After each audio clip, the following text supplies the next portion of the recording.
Olá, o meu nome é Miguel Inácio e esta é a minha apresentação para o 11º encontro da rede Braspor, com um trabalho intitulado Evolução dos sapais da Restinga de Troia até o final do século XXI, com recurso a um modelo de evolução de reduzida complexidade.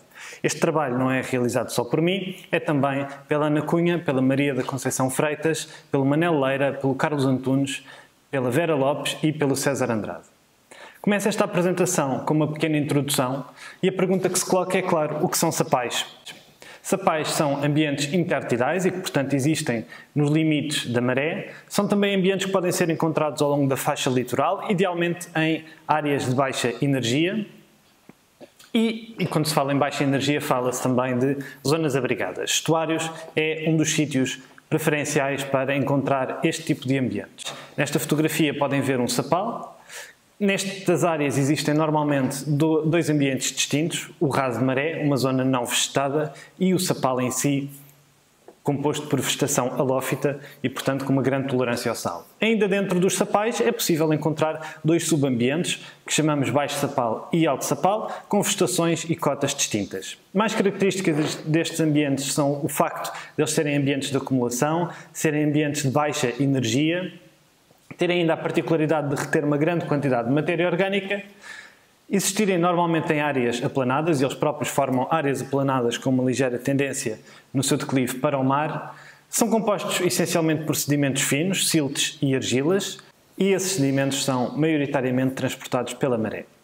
Para além destas características, há ainda funções muito importantes associadas a estes ambientes. Um deles é o facto de serem a primeira barreira de proteção da linha de costa em ambientes estuarinos. Junta-se o facto de englobarem uma grande quantidade de biodiversidade, quer florística, quer faunística.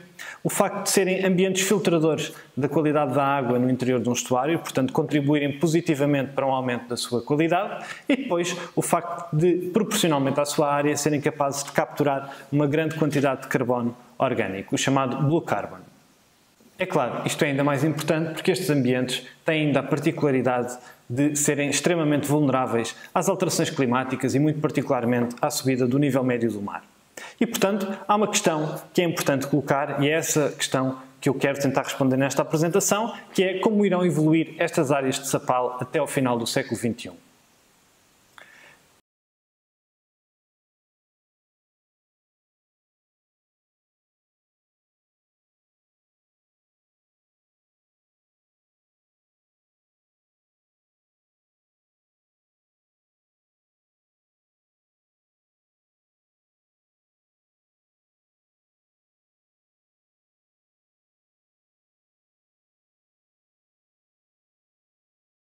E naturalmente que não podemos estudar todos os sapais do mundo e, portanto, temos de definir uma área de estudo. E a área de estudo definida nesta apresentação localiza-se em Portugal continental, no distrito de Setúbal, no segundo maior estuário português, o estuário do Sado. Este estuário separa-se do Oceano Atlântico por uma restinga arenosa, é a Restinga de Troia, e são os sapais desta restinga que são objeto de estudo para esta apresentação. Os sapais da caldeira de Troia se dividem no setor norte e no setor sul, ambos com dimensões moderadas, rodeados de dunas com um declive baixo e muito abrigados da ação das ondas do estuário. Temos ainda os sapais da malha da costa, também divididos no setor norte e no setor sul. O setor norte com uma área muito considerável, o setor sul com uma área mais moderada. Estes sapais têm ainda a particularidade de estar mais expostos às ondas do estuário e o facto de estar em contacto com dunas com declive moderado a elevado. E, por fim, os sapais de Troia Comporta, também divididos entre o setor norte e o setor sul, estes novamente mais abrigados, também com áreas moderadas e com a particularidade de estarem em contacto com dunas de muito elevado declive, o que limita naturalmente a sua expansão para a terra no futuro. Passo agora para a apresentação da metodologia. Quando pensamos na evolução das áreas de sapal para o futuro, pensamos essencialmente no balanço entre as taxas de sedimentação no próprio sapal e as taxas de subida do nível médio do mar. E aqui é possível encontrar três cenários distintos. Um cenário em que as taxas de sedimentação e as taxas de subida do nível médio do mar se equilibram e, portanto, o sapal está numa situação de estabilidade. Uma segunda situação em que as taxas de sedimentação têm um maior peso na evolução destas áreas e, portanto, o sapal está em fase de crescimento ou de emersão. E, por fim, uma situação em que as taxas de subida do nível médio do mar têm um papel preponderante na evolução destas áreas e, portanto, o Sapal encontra-se numa situação de submersão com uma possível consequente perda de área. E como é que todo este trabalho é feito? Bom, recorrendo essencialmente a modelos numéricos. Existem 4 tipos de modelos numéricos com os quais podemos trabalhar: a 0 dimensões, a 1 dimensão, a 2 dimensões e os chamados Landscape Models. Os modelos a 0 dimensões são aqueles que são aplicados a um único ponto no Sapal. Depois temos os modelos a 1 dimensão, que são aplicados a um perfil ao longo do Sapal. Os modelos a 2 dimensões, que estudam toda uma área de Sapal, e os Landscape Models, que normalmente entram com parâmetros mais complexos e que podem ser aplicados a todo um estuário, por exemplo. Neste trabalho utilizamos um modelo numérico de reduzida complexidade desenvolvido por nós que utiliza 4 parâmetros fundamentais. O ponto de partida é a existência de um modelo digital de terreno que consiga representar com fiabilidade e precisão o Sapal e as áreas adjacentes, e este modelo o que faz é comparar cada pixel desse modelo digital de terreno com os níveis de maré local, porque os níveis de maré local permitem identificar transições entre os vários subambientes. Ou seja, há níveis de maré associados à transição entre o raso de maré e o baixo Sapal, entre o baixo Sapal e o alto Sapal, e ao limite de crescimento do alto Sapal. Assim, é feita esta comparação e a classificação automática de cada pixel como pertencendo a cada um dos ambientes, obtendo-se assim um modelo digital de terreno classificado, que nos permite assim aplicar taxas de sedimentação diferenciadas a cada ambiente e assim gerar um novo modelo digital de terreno representativo do ano seguinte àquilo que foi simulado, num processo que se repete ano após ano e tendo em conta também que os próprios níveis da maré serão atualizados com a subida do nível médio do mar para cada ano. Este trabalho tem sido realizado em MATLAB. Temos um nome provisório, que é o Simplified Marsh Evolution Model. Este modelo está em processo de publicação e, portanto, este nome provavelmente ainda será alterado. E vou falar-vos agora um pouco sobre cada um destes parâmetros e como os podemos obter. Os níveis de maré local podem ser obtidos de diversas formas. Podem ver aqui os 3 ambientes, o raso de maré, o baixo Sapal e o alto Sapal, e como vos disse, é possível associar a transição destes ambientes aos níveis da maré. À transição entre o raso de maré e o baixo Sapal associamos o pré-mar de águas mortas. À transição entre o baixo e o alto Sapal associamos o pré-mar médio. E ao limite de crescimento do alto Sapal associamos o pré-mar de águas vivas. E, portanto, foi necessário obter estes níveis de maré. O mais lógico foi obtê-los através de dados dos marégrafos. Para isso, utilizamos dados do marégrafo de Setúbal-Troia, num trabalho realizado pelo professor Carlos Antunes, da Faculdade de Ciências da Universidade de Lisboa.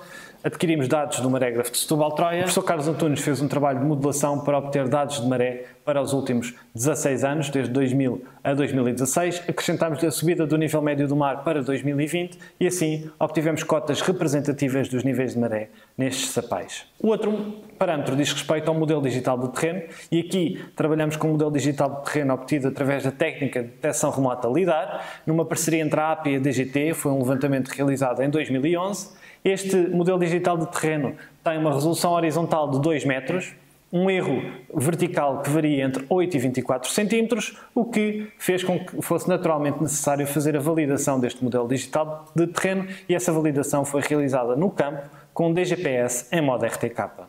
Quanto aos cenários de subida do nível médio do mar, temos trabalhado com cenários provenientes de 3 instituições, o IPCC e a NOAA, como entidades de referência internacionais, e a Faculdade de Ciências da Universidade de Lisboa para cenários mais locais.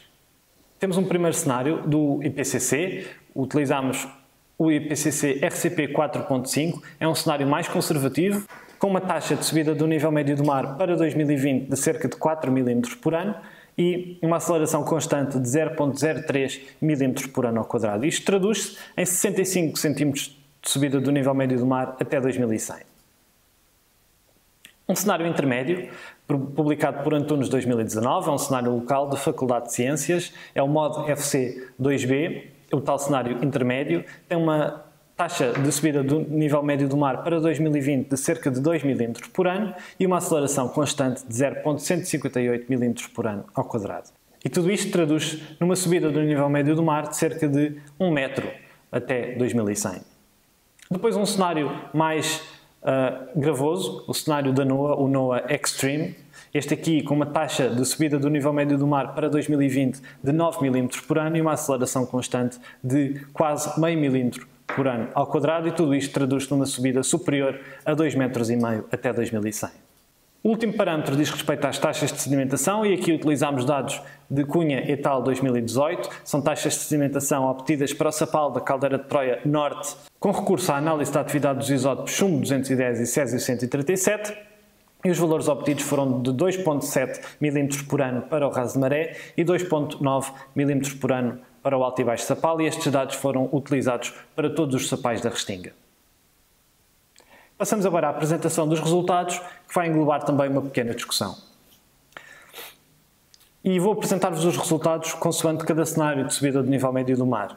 Assim, o primeiro caso, quando o mar vai subir apenas 65 cm até 2100, o tal cenário IPCC RCP 4.5, podem ver neste gráfico, no eixo do X, o tempo, 2020 até 2100, e no eixo dos Y, a área total de sapais. Atualmente temos cerca de 110 hectares de sapal na Restinga de Troia, na margem estuarina da Restinga de Troia, e o que podemos esperar, caso o mar suba apenas 65 cm até 2100, é que não hajam alterações muito significativas até ao final do século, quer na área, quer na distribuição do alto e baixo sapal. Podem ver aqui o baixo sapal a verde escuro e o alto sapal a verde claro. O que podemos observar é que a área continuará acima dos 100 hectares até ao final do século e que a distribuição entre alto e baixo sapal continuará parecida. Podemos ver ainda dois exemplos, o caso da Caldeira de Troia Norte, uma imagem da simulação para 2020 que representa a atualidade e uma imagem de uma simulação para 2100. A área é praticamente a mesma, vemos alguma alteração entre a distribuição de alto e baixo sapal, com o baixo sapal a ganhar alguma dominância em relação ao alto, mas ainda assim uma configuração muito similar à atual. Depois temos ainda o exemplo do sapal da Malha da Costa Norte, e aqui as diferenças são ainda mais tímidas. A simulação para 2020 e a simulação para 2100 são de facto praticamente iguais. Passamos agora ao caso intermédio, com 1 metro e 11 centímetros de subida do nível médio do mar até 2100, e aqui sim já conseguimos perceber algumas diferenças, quer na área, quer na distribuição de alto e baixo sapal. Como podem ver, a área total perderá algumas dezenas de hectares, passará de cerca de 110 hectares para aproximadamente 70, é uma perda ainda considerável, e o alto sapal vai também ser muito mais reduzido proporcionalmente em relação ao baixo sapal e, portanto, estas áreas passarão a estar dominadas por baixo sapal. Podemos ver ainda outros dois exemplos para outros dois sapais, o caso da Caldeira de Troia Sul, onde a área atual de sapal praticamente desaparece e o que permite que haja alguma manutenção da área total é a possibilidade de expansão do sapal para a terra, o que também é possível neste exemplo porque, como eu vos disse no enquadramento, este sapal está rodeado por dunas de baixo declive que permitem a expansão do sapal para a terra. E depois outro exemplo, o da Troia Comporta Norte. Neste caso, a área de sapal é praticamente igual entre 2020 e 2100. A grande diferença está que a área que atualmente é ocupada por alto sapal passará a estar maioritariamente ocupada por baixo sapal. E o último exemplo é quando o mar sobe 264 cm até 2100, são mais de 2,5 metros, e aqui sim podemos esperar alterações muito significativas. Uma primeira fase em que o alto sapal é substituído por baixo sapal, já com alguma perda de área, e depois, a partir de meados do século, há uma perda muito generalizada da área total, quer no alto sapal, quer no baixo sapal, até que é atingida uma área mínima, a partir da qual o sapal irá praticamente manter-se estável. Esta área mínima corresponde ao que resta entre a área que é colonizada para a terra e a área que vai sendo inundada no mar. Outros dois exemplos, o caso da Malha da Costa Sul. Neste caso o sapal praticamente desaparece, quer o alto sapal, quer o baixo sapal. A imagem não está muito grande, mas neste caso é possível ver que resta apenas uma pequena franja de sapal junto às dunas. E depois o último exemplo, o da Troia Comporta Sul, onde acontece exatamente a mesma coisa. A área atual de sapal praticamente desaparece e o que resta é apenas uma pequena franja de sapal junto às dunas. Estes dois exemplos são assim porque de facto não há capacidade de expansão deste sapal para a terra porque as dunas têm um declive muito elevado. Há outros exemplos em que é possível ver uma inundação para a terra muito maior. São esses sapais os maiores responsáveis por manter a tal área mínima. E então, de conclusão, aquilo que eu vos posso transmitir é que este modelo de reduzida complexidade de evolução de sapais foi aplicado a todos os sapais da Restinga de Troia, de modo a projetar qual será a evolução da sua área até ao final do século. E, de facto, aquilo que se observa é que estes sapais irão sofrer com alterações consideráveis, Caso se considere um cenário de subida do nível médio do mar mais conservativo, então os resultados são mais animadores, com perdas pouco significativas, apenas alguma transição de alto sapal para baixo sapal. Nos casos intermédios, então a transição de alto para baixo sapal será muito significativa e nos casos mais severos, de subidas superiores a 2,5 metros, então as áreas de sapal poderão praticamente desaparecer, são perdas muito consideráveis e, é claro, quando há capacidade de expansão destes sapais para terra, em zonas onde o declive é mais baixo, em zonas que não estão urbanizadas, e este é também um fator muito importante, zonas não urbanizadas, aí é possível esperar alguma manutenção da área total, ainda que estas áreas venham a ser realmente muito afetadas. E esta foi a minha apresentação para o Braspor. Muito obrigado.